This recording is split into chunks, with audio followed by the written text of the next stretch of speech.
Om Swastiastu. Pemirsa, kita baru saja memasuki tahun 2024.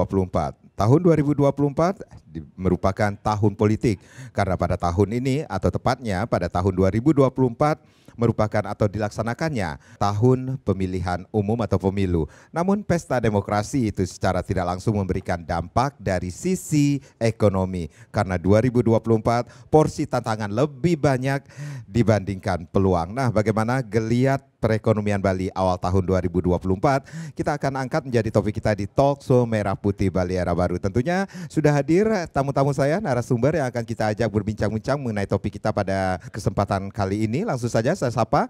Yang pertama ada Profesor Dr. Wayan Ramanta SEMMAK. Beliau adalah seorang akademisi sekaligus pengamat ekonomi. Om Swastiastu, Prof. Kemudian kita juga sudah mengundang Dr. Andres Viraguna Bagus Oka MBA, seorang pengamat ekonomi. Om Swastiastu, Bapak. Dan paling di ujung ada Dr. Putungura Suyatna Iyase SEMSI. Beliau adalah Wakil Rektor Bidang SDM Keuangan dan Operasional Universitas Warma Dewa. Sekali lagi terima kasih Bapak-Bapak sudah hadir. Tentunya kita akan membahas sebuah topik yaitu bagaimana geliat perekonomian Bali awal tahun 2024. Prof, saya mau tanya dulu di awal dikit sendiri. Secara umum ini Prof, kita baru saja memasuki mungkin beberapa hari ini kita masuki tahun 2024 nih. Secara umum bagaimana pertumbuhan ekonomi ini sendiri, khususnya ekonomi Bali di tahun awal-awal tahun ini sendiri, Prof melihatnya. Om Swastiastu. Jadi sesuai dengan proyeksi beberapa lembaga ya. Pertumbuhan ekonomi kita diproyeksi di tahun 2024 itu di kisaran 5 sampai 5,8%. Prediksi saya apalagi di triwulan pertama itu akan ada di kisaran 5%. Kenapa demikian? Ya, itu apa artinya Prof yang harus diketahui oleh masyarakat umum nih? Ya, yang perlu diketahui adalah bahwa di tahun politik ini penuh ketidakpastian. Yang pasti adalah dalam pertumbuhan ekonomi itu ditentukan oleh investasi. Dan orang tidak berani berinvestasi, baik investasi asing maupun investasi dalam negeri karena tahun politik. Mereka kalau dari swasta yang menentukan 75% dari investasi kita, mereka pasti wait and see. Lihat dulu gimana aman atau enggak dan seterusnya. Lalu kemudian dari pemerintah sendiri jelas nggak fokus untuk investasi, apalagi di tahun triwulan pertama. Jadi Januari, Maret itu memang tidak ada realisasi di samping memang helatan politik kita kan di bulan Februari. Itu sebabnya kita perkirakan di angka 5% atau terendah di antara ring pertumbuhan yang ditetapkan oleh beberapa lembaga resmi seperti Bank Indonesia dan termasuk Bank Dunia dan Asian Development Bank. Untuk Bank Indonesia atau Bank Dunia, berapa persen sih seharusnya ditetapkan seperti itu Pak? Memang sudah ditetapkan proyeksinya kalau Bali 5 sampai 5,8. Kemudian nasional 5 sampai 5,5. Dan jangan lupa ekonomi Bali itu ditentukan oleh pariwisata dan pariwisata itu juga kunjungan wisatawan global yang proyeksi ekonomi global juga akan menentukan proyeksi pertumbuhan ekonomi kita di tahun 2024. Proyeksi ekonomi global itu turun. Jadi pertumbuhan ekonomi dunia tahun 2023 itu di angka 3%. Sekarang oleh Bank Dunia itu diproyeksi menjadi 2,8%. Karena pertumbuhan ekonomi global menurun, maka kunjungan wisatawan ke Bali termasuk diproyeksi juga akan menurun.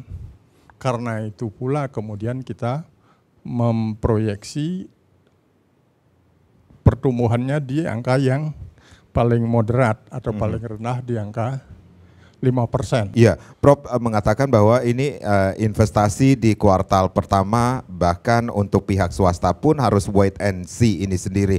Ini akan ada pengaruhnya terhadap pertumbuhan perekonomian Bali ini sendiri, Prof? Ada, sebagaimana yang saya katakan tadi, bahwa yang namanya pertumbuhan ekonomi ditentukan oleh besaran investasi. Kalau investasi kemudian nggak ada, orang mengerem untuk investasi, ya berarti pertumbuhan tidak bakalan ada gitu. Jadi karena itu sebetulnya perkiraan saya di angka 5% itu sebetulnya astungkara gitu ya. Jadi astungkara, dan kita berharap nantinya kekurangan dari target misalnya mencapai target maksimum 5,8 itu bisa kita capai di kuartal berikutnya. Di triwulan kedua, ketiga, atau keempat. Ya, kembali sekarang ditentukan oleh situasi politik nasional gitu ya. Kalau misalnya harus pemilihan presiden misalnya katakan berlanjut sampai ke bulan berikutnya misalnya di putaran kedua, itu orang wait and see-nya pihak swasta akan bertambah panjang gitu. Sehingga ya target 5,8 itu sangat-sangat ditentukan oleh keamanan, kepastian, dan seterusnya. Ya, bisa dikatakan seperti di awal saya sempat mengatakan bahwa ini pertumbuhan ekonomi di 2024 ini lebih banyak tantangannya dong daripada peluang yang akan kita dapatkan? Lebih banyak tantangannya. Tantangannya. Itu baru satu yang saya katakan tantangan politik. Ya. Kemudian regulasi yang lain, ambillah contoh yang terakhir. Misalnya pajak 40-75% untuk pajak hiburan itu dinaikkan sedemikian rupa. Kita ketahui bahwa fungsi pajak itu adalah fungsi budgeter dan fungsi pengaturan atau regulasi. Ini sebetulnya fungsi yang mana yang mau diambil oleh pemerintah. Kalau kita bilang fungsi regulasi, pengaturan, kondisi ekonomi kita pasca COVID itu sebetulnya belum tumbuh ya. Sudah ada penggeliatan, ya. Tapi dulu ekonomi Bali itu pernah 6% dan di atas 6%. Sekarang di 5,8, artinya belum pulih.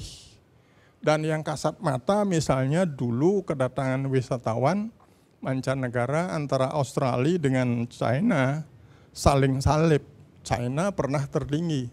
Sekarang China belum datang ke sini. Artinya memang belum pulih gitu. Jadi sudah ada kemudian regulasi yang misalnya menaikkan pajak. Pajak itu pajak yang terkait dengan pendukung pariwisata, yaitu untuk spa yang dianggap hiburan dan lain sebagainya, pajaknya 40-75%. Ini kan kembali dunia usaha itu di samping mereka wait and see, kemudian yang pasti adalah beban revenue belum pasti gitu. Jadi ini kalau kita lihat dari sisi pengaturan atau regulasi sebetulnya nggak tepat. Tapi kalau kita lihat juga dari fungsi budgeter itu adalah gimana dia nantinya berkontribusi untuk pajak, untuk dana pembangunan. Ya kalau dinaikkan sampai apalagi 75%, dinaikkan 40%. Akhirnya nggak ada orang mau ke spa. Akhirnya kan nggak ada pajak masuk. Berarti fungsi budgeternya juga enggak bakalan kena. Jadi sebetulnya dari fungsi manapun enggak kena ini.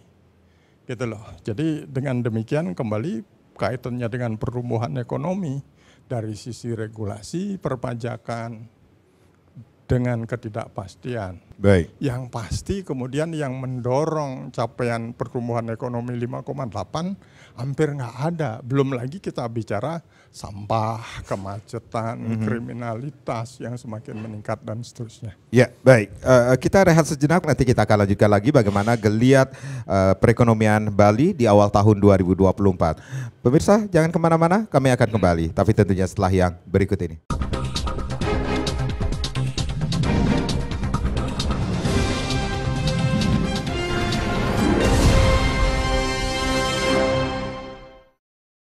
Ya, terima kasih Anda yang baru saja bergabung bersama kami di Talkshow Merah Putih Bali Era Baru. Bagaimana geliat perekonomian Bali awal tahun 2024. Kita masih angkat menjadi topik kita bersama narasumber yang sudah hadir tentunya. Saya ke Prof lagi nih Prof. Prof, dari apa yang Prof sampaikan tadi, berarti bisa dikatakan salah satu bisa dikatakan Niki sendiri tantangan yang harus kita hadapi di tahun 2024. Salah satunya adalah tahun politik, kemudian pajak. Dengan kata lain, kenaikan pajak ini akan menambah beban, seperti itu. Beban rakyat seperti itu, Prof. Dampak dan resikonya bagi pertumbuhan ekonomi Bali itu akan sangat luar biasa sekali dengan kenaikan pajak ini sendiri, Prof. Ya, dampaknya terhadap rakyat sudah pasti. Karena dengan kenaikan pajak yang sedemikian tinggi, pada akhirnya usaha itu akan menjadi tidak efisien. Ya. Orang tidak akan mau datang ke spa misalnya. Berarti kita tenaga kerja kita di sana terancam mereka kehilangan pekerjaan. Ya, udah pasti. Pemerintah sendiri seperti yang saya katakan tadi, karena pajak fungsinya sebagai budgeter, penyumbang pendapatan asli daerah. Dia sendiri karena spanya misalnya tutup atau nggak laku, berarti walaupun misalnya pajaknya 100% tetapi tidak ada yang mau menggunakan jasa spa, itu kan nggak ada dana masuk. Pemerintah juga sebetulnya dirugikan oleh kebijakan itu. Masyarakat lebih dirugikan lagi.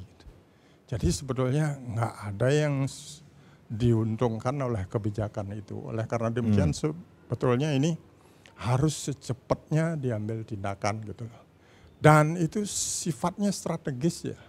Artinya ketika itu rame sekarang, lalu kemudian sekarang juga orang akan merencanakan, oh di Bali pajaknya naik, kita macet, kemudian sampahnya waktu ini sempat terbakar apa-apa, tahun depan kita nggak usah libur ke Bali dah. Gitu. Baik. Ini kan nggak bisa begitu. Orang sudah ngambil keputusan untuk tidak ke Bali, lalu kemudian kita baru misalnya sekarang bikin aturan misalnya memberikan subsidi pajak dan lain sebagainya. Itu ya kalau bahasa kasarnya mohon maaf, telat mikir kita. Baik. Ya, atau singkatannya tell me gitu. Ini harus kita cepat bisa kendalikan hal-hal seperti itu gitu. Ya, baik. Saya ke Pak Wiraguna. Pak Wiraguna, dari apa yang disampaikan oleh Prof ini sendiri ternyata lebih banyak tantangannya daripada peluang yang akan kita hadapi di tahun 2024 ini sendiri. Pak Wiraguna, ini apa yang bisa menjadi kekuatan Bali ini untuk membangkitkan kekuatan perekonomian Bali di tahun 2024 ini sendiri, Pak? Baik, terima kasih, moderator. Tadi kalau kita mendengar dari paparan dari Prof. Ramante, sepertinya banyak tantangan, ancaman. Bahkan saya melihat ada peluang. Baik. Ada peluang. Jadi tantangan dan ancaman, kalau kita lihat flashback, kilas balik 10 tahun ke belakang, kita selalu melihat periode 10 tahunan. Pertama 1988 sampai 1998.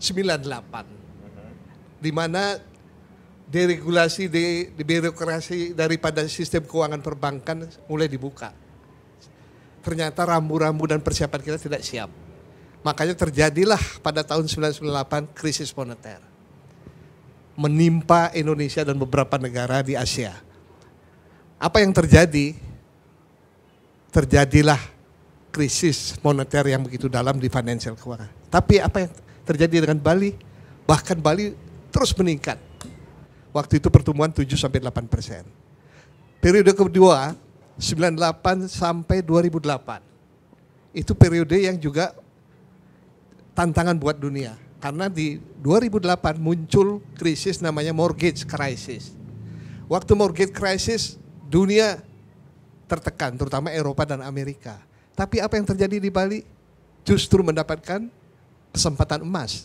Semua pendana atau investor Amerika dan Eropa itu bahkan lari ke Bali, bahkan Rusia dan seterusnya. Dan Bali kembali lagi menjadi permata, indah. Tumbuh Bali 7-8% bahkan waktu itu. Di atas nasional. Nah, siklus 10 tahun berikutnya 2008 sampai 2018, kondisi ini terus meningkat. Spekulasi, usaha-usaha kanibalisme muncul dan seterusnya. Sehingga Bali ini betul-betul menjadi tumpuan harapan dunia. Bahkan harga-harga properti dan tanah pun jauh di atas kewajaran. Yang harga 1 M per area di Sunset Road bisa menjadi 3 M. Itu sudah di luar kewajaran. Peaknya itu 2015, 2016 sudah diingatkan. Bom waktu akan datang di siklus ke-10 tahunan yaitu 2018. Ternyata kita abai dan apa yang terjadi di 2018 adalah perang Vietnam, perang dagang Vietnam dan Amerika. Itu yang menyebabkan terjadinya permintaan pariwisata kita anjlok. Ditambah 2019 datanglah badai yang sangat besar yang kita tidak harapkan, datang pandemi. Nah, siklus ini berjalan harusnya sampai 2018. Ternyata siklus 10 tahunan itu 2018 sampai 2028. Ternyata 3 tahun terakhir, 19 sampai 2023, kita mengalami ancaman yang akibat yang paling parah. Bahkan pertumbuhan Bali minus 9% menurut data. Nah, apa artinya pertumbuhan minus 9% di 2022 dan 2021 adalah pertama kali Bali menghadapi situasi itu. Tapi kembali lagi pasca pandemi berlalu 2022 akhir, ternyata reboundnya itu kembali membaik. Sebelum pandemi pertumbuhan pariwisata kita mencapai 7 juta per tahun. Setelah pandemi, sejak 2023 awal, itu pertumbuhan menjadi sampai hingga saat ini 5,7 juta per tahun. Artinya apa? Sudah ada rebound.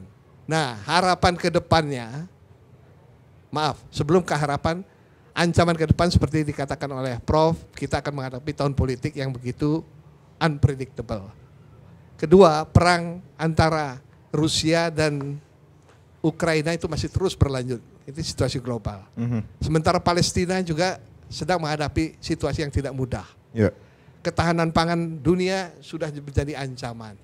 Tapi astungkare, peluang yang kita lihat ke depan, ternyata dari data yang kita peroleh bahwa dengan kenaikan Wisman 5,7 juta, kita ditopang secara masif dari Wisdom yang melonjak, yang biasanya sebelum pandemi 3 juta per tahun, sekarang bahkan 6-7 juta.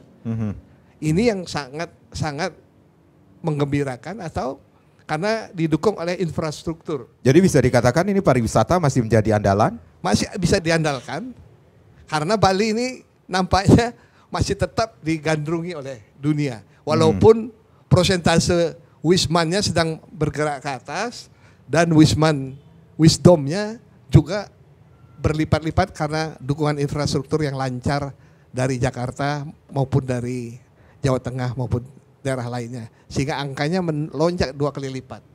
Saya kira masih ada harapan, cuman permasalahannya daya dukung Bali ini yang kita lihat. Sampah, macet. Nah ini kalau tidak dikelola dengan konsep yang strategis secara secepat-cepatnya akan menjadi persoalan yang tidak mudah. Jadi fokus utama yang harus dikerjakan saat ini apa menurut Pak Viraguna? Harus ada terobosan yang cerdas.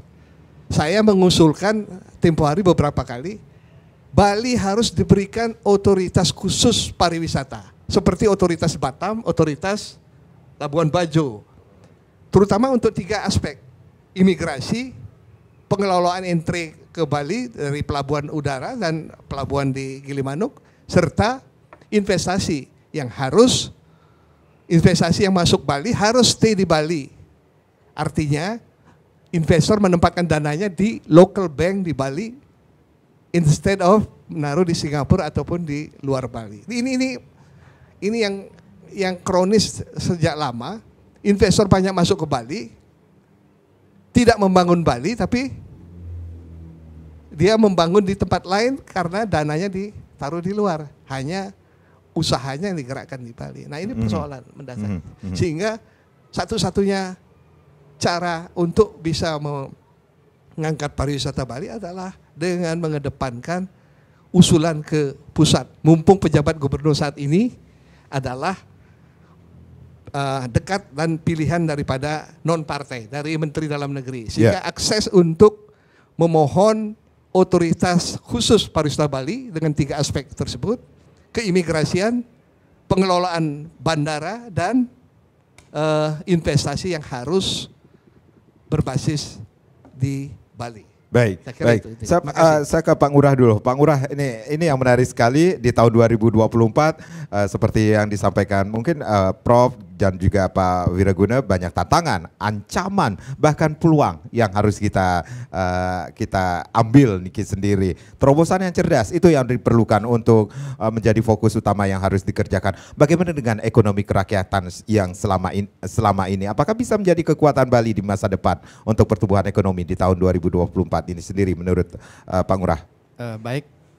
Jadi kalau kita bicara Bali ya, yang selama ini kita kenal dominan tuh di sektor pariwisata gitu.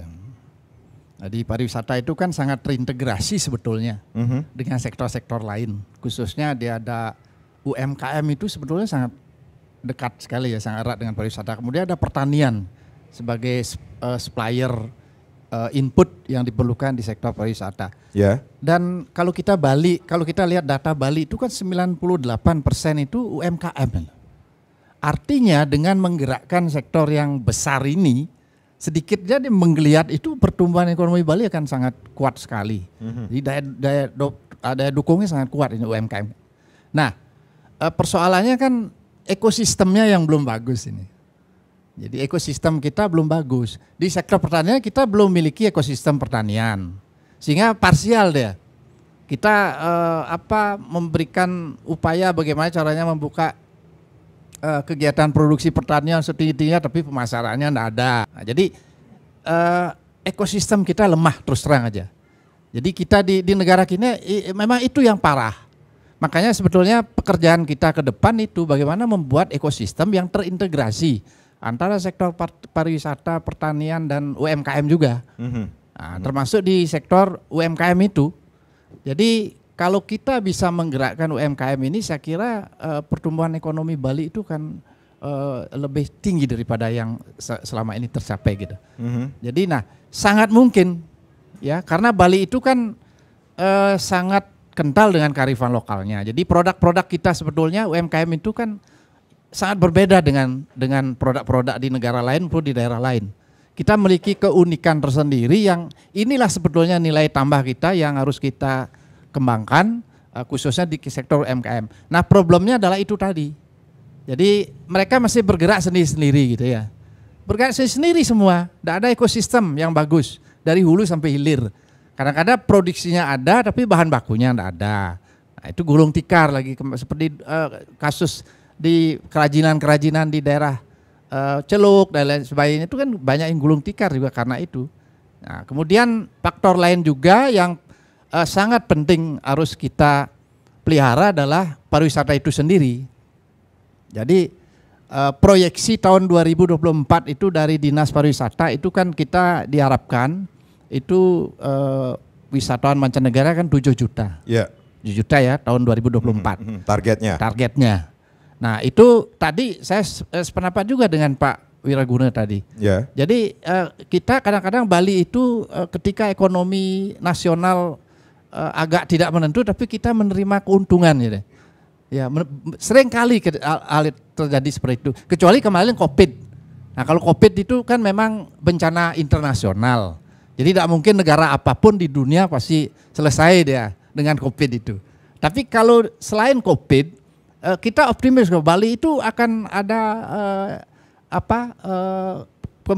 kemunculan yang bisa kita munculkan gitu di tengah-tengah kondisi yang lain kurang beruntung gitu.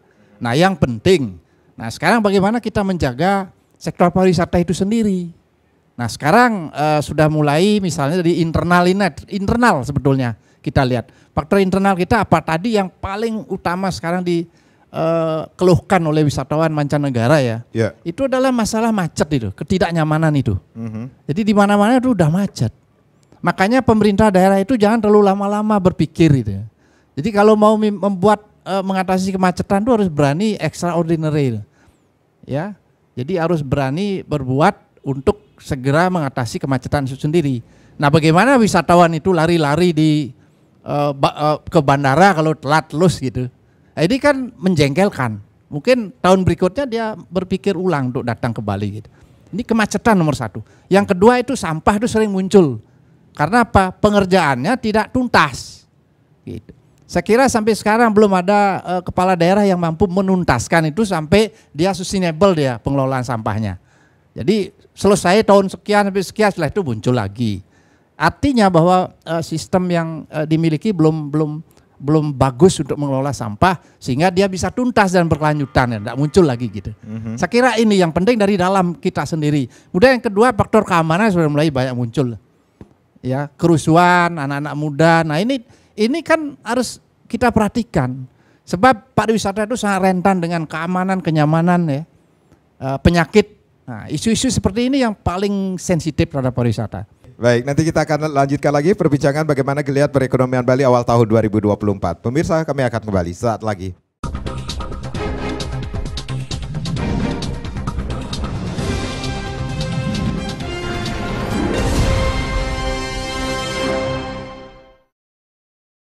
Ya, bagaimana geliat perekonomian Bali awal tahun 2024 masih menjadi topik kita di Talkshow Merah Putih Bali Era Baru. Saya ke Pak Viraguna dulu. Pak Viraguna, tadi ada yang menarik sekali, harus ada terobosan cerdas yang harus kita ambil untuk mengambil atau bisa dikatakan ketika kita berbicara tentang tantangan, ancaman, peluang ini. Terobosan cerdas yang harus kita lakukan secepatnya seperti itu. Pak Viraguna, ini kalau kita berbicara tentang pariwisata, masalah masih menjadi andalan seperti itu di tahun 2024 ini sendiri. Kita mengetahui ketika pariwisata, apalagi target 2024, 7 juta wisatawan yang akan kita datangkan ke Bali ini. Nah, ketika mendengar bahwa ada beberapa daerah di kabupaten kota ini berlomba-lomba untuk menaikkan retribusi bagi daerah tujuan wisata ini. Adakah dampaknya ini bagi pariwisata kita nantinya? Saya kira kalau terobosan yang kita lakukan dengan menerapkan otoritas khusus pariwisata Bali, itu 3 pilar utama. Ya. Pertama, keimigrasian. Kenapa keimigrasian penting? Untuk mengantisipasi filter-filter kualitas wisatawan yang akan masuk Bali, sehingga tidak ada lagi nanti perilaku-perilaku yang tidak sesuai dengan trihita karana atau kearifan lokal. Yeah. Itu keimigrasian yang kendalinya ada sepenuhnya di Provinsi Bali, dalam hal ini gubernur yang mengendalikan. Sehingga memastikan penyaringan wisatawan yang masuk Bali adalah sesuai dengan nilai-nilai kearifan lokal. Itu satu. Yang kedua, pengaturan atau otoritas di bidang pintu masuk airport. Kenapa? Ini adalah salah satu pintu masuk yang vital karena selama ini pengenaan visit on arrival kurang lebih $35. Itu masuk ke pusat. Nah, kalau visit on arrival $35 kali 7 juta, saya kira hampir 4 triliun sampai 5 triliun bisa masuk setahun. Sehingga Bali tidak perlu lagi mengandalkan dana alokasi umum yang dari pusat. Karena selama ini hasil pungutan dari visit on arrival itu ditarik ke pusat dan Bali hanya diberikan kurang lebih 20% dari jumlahnya. Ini tidak bisa lagi kita tolerir sehingga Bali memiliki otoritas khusus di bidang pengendalian. Di samping airport itu kita bisa kendalikan penggunaannya. Sekarang tenan-tenan yang ada di sana kan diatur oleh Angkasa Pura, oleh pusat. Di sini pemerintah Bali bisa mengatur bagaimana supaya optimal. Itu yang kedua. Yang ketiga, otoritas di bidang investasi. Investor-investor yang akan berinvestasi di Bali ada kewajiban untuk menempatkan dananya di local bank. Jadi itu salah satu syarat sehingga ada nilai tambah dari dana-dana yang ditempatkan di local bank untuk membangun Bali. Saya kira dengan 3 hal ini kalau disetujuin ini sudah pasti sangat membantu. Karena kita meminta otoritas khusus, bukan otonomi. Otonomi itu sangat sensitif. Yeah. Otoritas bagaimana seperti Labuan Bajo. Direct flight-nya sekarang Labuan Bajo bisa langsung karena diberikan otoritas khusus oleh pemerintah. Karena Jokowi dengan program 10 destinasi pariwisata itu masuk di sana. Nah ini Bali sangat memungkinkan untuk mendapatkan otoritas khusus. Ya, Pak Wiraguna, kalau tadi ada otoritas khusus yang kita harapkan 3 pilar utama, keimigrasian, kemudian otoritas pintu masuk di bandara, kemudian juga di bidang investasi. Nah, ada yang menarik sekali akan ada kebijakan pungutan $10 itu sendiri. Itu akan berpengaruh juga kah untuk perekonomian Bali kita nantinya? Sangat berpengaruh, tapi terutama kepada pengusaha lokal. Pengusaha lokal. Pengusaha dalam negeri akan sangat terbebani seperti tadi Prof. Ramanto katakan, SPA akan terkena 40% kurang lebih. Ini sangat memberatkan dan secara fisiologis pun akan tidak mengenakan, apalagi pungutannya di airport dikenakan. Wisman itu lebih senang kalau dikenakan pungutan itu sebelum mereka berangkat, ada kepastian. Tapi kalau dipungut di saat mereka tiba ini akan menyulitkan. Apalagi kalau otoritas khusus pariwisata Bali dijalankan, kita bisa memanfaatkan dana pungutan dari visit on arrival. Saya kira pungutan yang 150.000 ini tidak perlu lagi. Sudah ada 4-5 triliun dana per tahunnya untuk Provinsi Bali. Saya kira itu. Ya, Prof. Ramanto. Nah, ini kalau dari sisi peluang, tadi Prof mengatakan juga ada tantangannya lebih banyak daripada peluangnya. Tetapi kita mengetahui tahun 2024 ini sendiri adalah di tahun politik nih. Dari sisi peluang dan manfaat di tahun politik, adakah Prof bagi perekonomian, pertumbuhan perekonomian Bali, Prof lihatnya? Ya, walaupun sesedikit apapun dia dibandingkan dengan tantangnya, peluangnya pasti ada. Ya. Dengan misalnya contoh tadi, seharusnya di tahun politik ini kita berharap mereka terutama pemerintah pusat benar-benar merealisasikan janjinya ya untuk pembangunan Bali ke depan. Jadi sebagaimana yang sudah dari dulu kita sadari bahwa Pak Wiraguna tadi sudah menyampaikan bahwa misalnya visa on arrival kita sekian miliar, sekian triliun per tahun itu sepenuhnya merupakan anggaran pusat. Yang namanya visa on arrival itu adalah sumbangan sebetulnya dalam bentuk pajak yang bisa dipaksakan gitu ya untuk di mana dia arrive, di mana dia datang, di Bali. Ya seharusnya dipergunakan reinvestasi di Bali.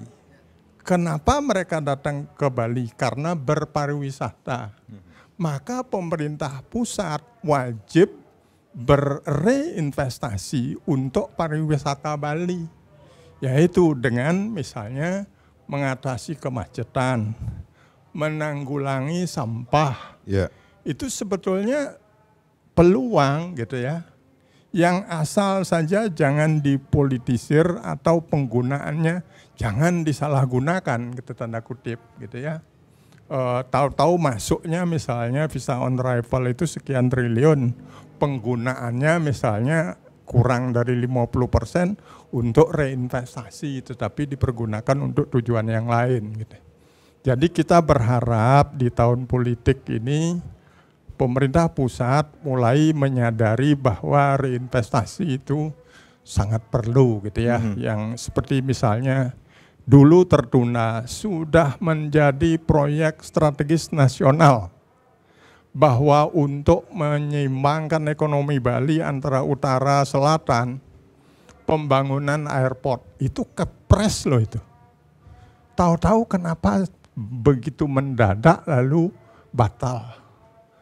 Yang kemudian kita akhirnya berharap lagi, sekali lagi untuk tujuan pariwisata yang mendatangkan devisa begitu banyak, yang menyerap tenaga kerja begitu banyak, tol Gilimanuk Mengui.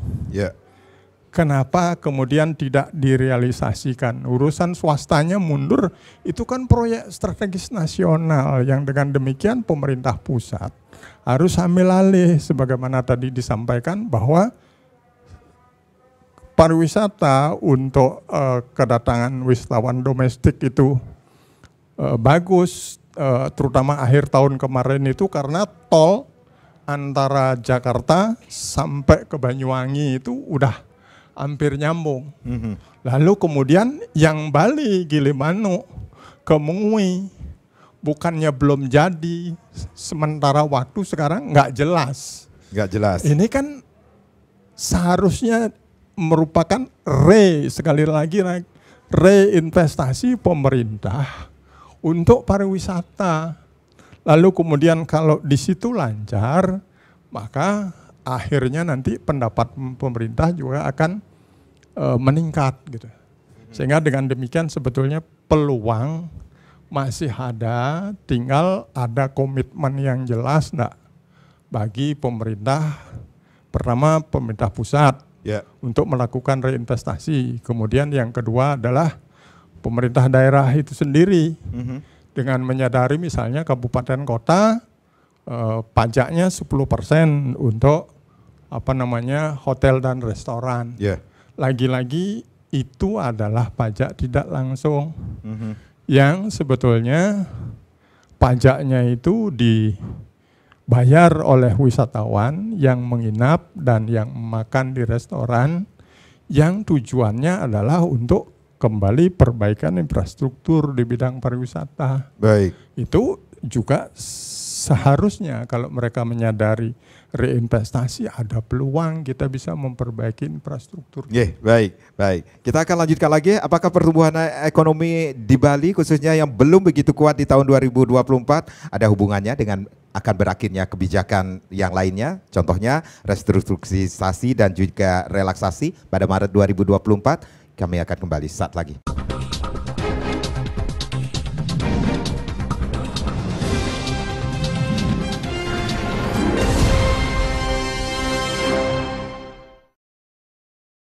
Ya, bagaimana geliat perekonomian atau pertumbuhan perekonomian Bali di tahun 2024? Kami akan lanjutkan lagi.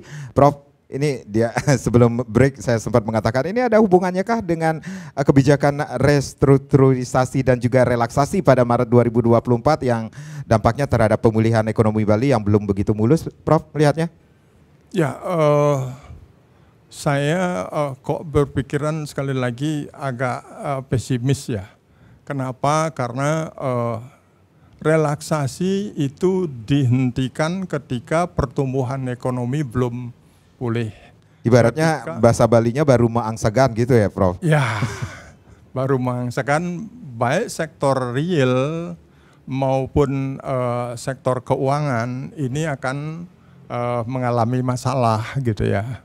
Dari sektor real itu sendiri yang namanya relaksasi kan penundaan kewajiban mereka ke tahun setelah relaksasi diberhentikan.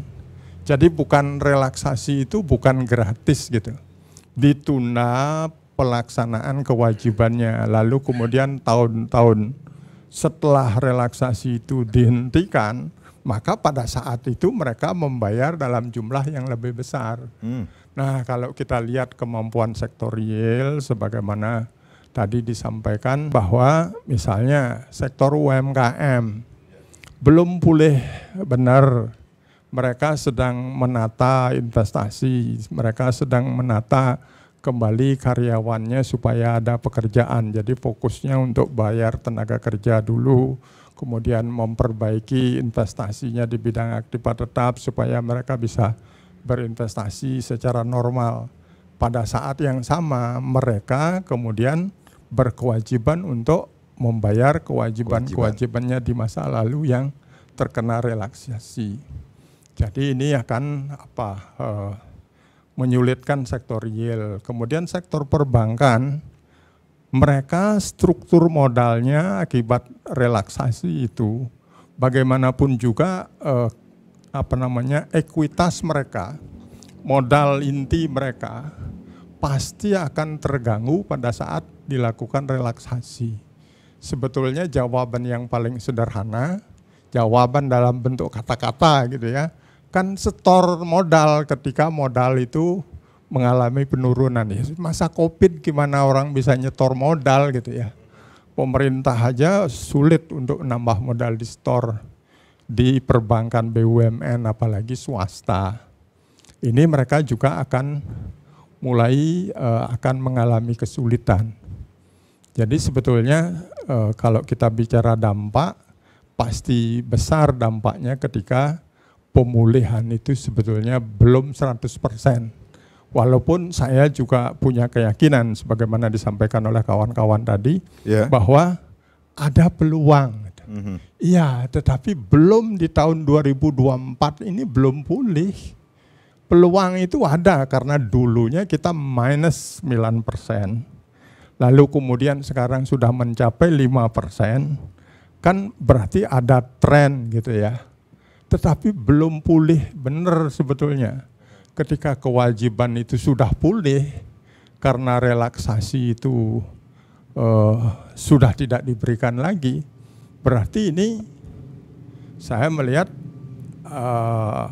pemberhentian relaksasi ini sedikit merupakan ancaman bagi tren pertumbuhan kita di masa yang akan datang. Baik, saya ke Pak Ngurah, ini ada ancaman juga nih seperti yang disampaikan Prof maupun Pak Viraguna Bagusoko sendiri tentang tantangan, ancaman bahkan peluang ini sendiri.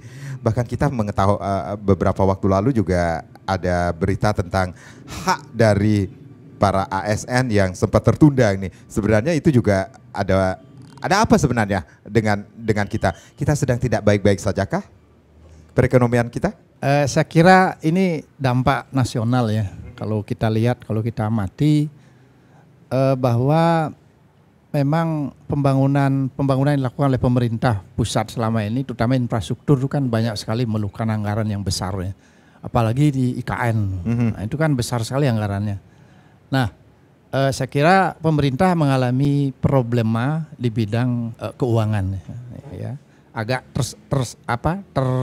tertunda ya, agak tersendat di sana. Sehingga dampaknya juga pada pembayaran termasuk juga ASN juga menjadi salah satu sasaran untuk ditunda pembayarannya. Saya kira seperti itu ya. Ini yang masif sekali kan kemarin pembangunan infrastrukturnya. Artinya apa? Memang perencanaan antara pendapatan dan pengeluaran di sana itu memang karena kita kan menggunakan sistem anggaran defisit ya. Jadi anggaran defisit itu salah satu risikonya seperti itu. Baik. Ketika pendapatan tidak tercover ya maka akan terjadi defisit yang semakin besar itu. Baik. Nah, ini yang sulit ditanggulangi oleh pemerintah dalam jangka pendek gitu. Oke, baik. Kita kembali lagi ke pertumbuhan geliat perekonomian Bali ini sendiri. Kita mengetahui ini dengan konsep ekonomi Kerti Bali yang mempunyai 6 bisa dikatakan 6 sektor yang menjadi perhatian ini sendiri. Ini Bapak melihat bagaimana geliatnya yang memiliki 6 sektor unggulan ini sendiri? Apakah seperti tadi Bapak mengatakan bahwa ini UMKM, kemudian ekonomi kreatif dan sektor pariwisata yang tetap harus kita munculkan untuk mempertahankan pertumbuhan ekonomi? Iya, saya kira yang pertama memang meskipun di ekonomi Kerti Bali itu pariwisata itu ditempatkan di bagian terakhir itu ya, di balik gitu, pertaniannya yang di atas. Tetapi itu kan hanya istilahnya strategi saja gitu, strategi untuk menumbuhkan yang lain supaya yang lain maju ke depan gitu, khususnya pertanian gitu. Nah kalau kita lihat di tahun 2023 itu yang pertumbuhannya cukup bagus itu pertanian.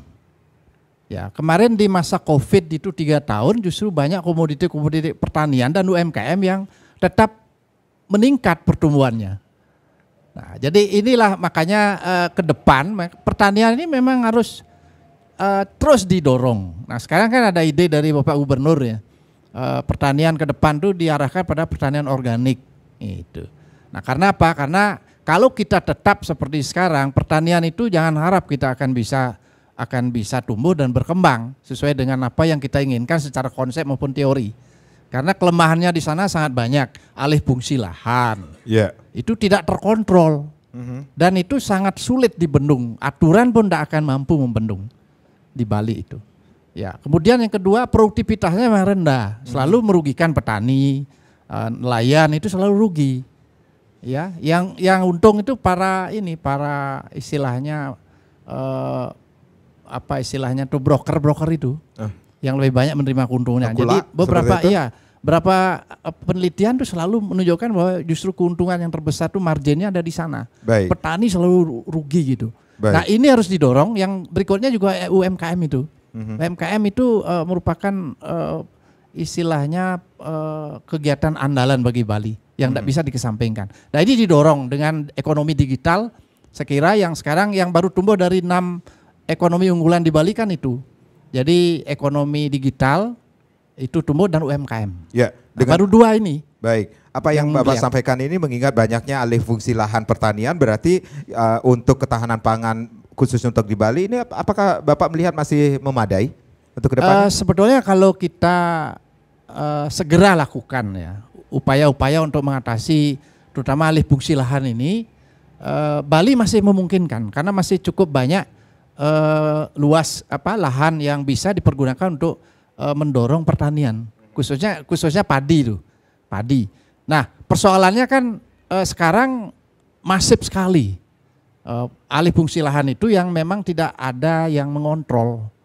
Ya, maupun meskipun ada yang mengontrol tapi asal-asalan aja, temporel aja, tidak mendasar itu. Ya. Nah, makanya inilah yang harus kita kerjakan ke depan. Jadi dengan pertanian organik, kemudian teknologinya harus, kemudian coba sektor pengolahan ini. Sektor pengolahan ini harus dikembangkan karena di sana ada value added yang bisa memungkinkan petani mendapat pendapatan yang lebih tinggi. Baik. Nah, ini yang harus dikembangkan. Makanya investasi ke depan seharusnya arahkan kepada investasi yang memang bagaimana mendukung sektor pertanian ini. Contohnya apa? Contohnya contoh. Ada rice milling. Nah, contohnya di Badung. Di Badung itu tidak ada rice milling. Kenapa pemerintah daerah tidak membuat rice milling? Nah, padi-padi kita diambil mentah-mentah itu, baru dipanen, dibawa ke Banyuwangi. Nah, kemudian di Banyuwangi diproses menjadi padi. Setelah dia dikemas, diisi mereknya Banyuwangi. Padahal bahan bakunya dari Bali. Nah, ini salah satu contoh kan, betapa kita itu memang kurang memperhatikan secara tuntas. Baik. Masalah di sektor pertanian itu. Pak Wirogunoa, ini berbicara tentang apa yang di kebijakan restrukturisasi dan relaksasi ini sendiri. Tadi Prof. Ramanto mengatakan ini juga harus diberikan perhatian ini sendiri. Berarti ada dampak dari sektor real yang dengan berakhirnya relaksasi nanti Maret 2024? Ya, kebijakan relaksasi ini memang agak berkendala besar, karena ada ketidaksungguhan dari pemerintah. Namanya relaksasi di sisi finansial itu harus 2 sisi. Di sisi relaksasi debitur, di relaksasi di financial institution. Sebab seperti Prof. Ramanto tadi kemukakan, kalau relaksasi debitur itu ada penundaan pembayaran sehingga bank tidak memperoleh pendapatan yang real. Karena pembukuan kan harus real pendapatannya. Kalau ditangguhkan selama 2 tahun atau 3 tahun, bank itu akan terjadi cash drain, pasti akan mengalami shortage keuangan, sehingga mismatch dan mereka industri perbankan harus menyetor dana yang dinamakan store modal. Nah, ini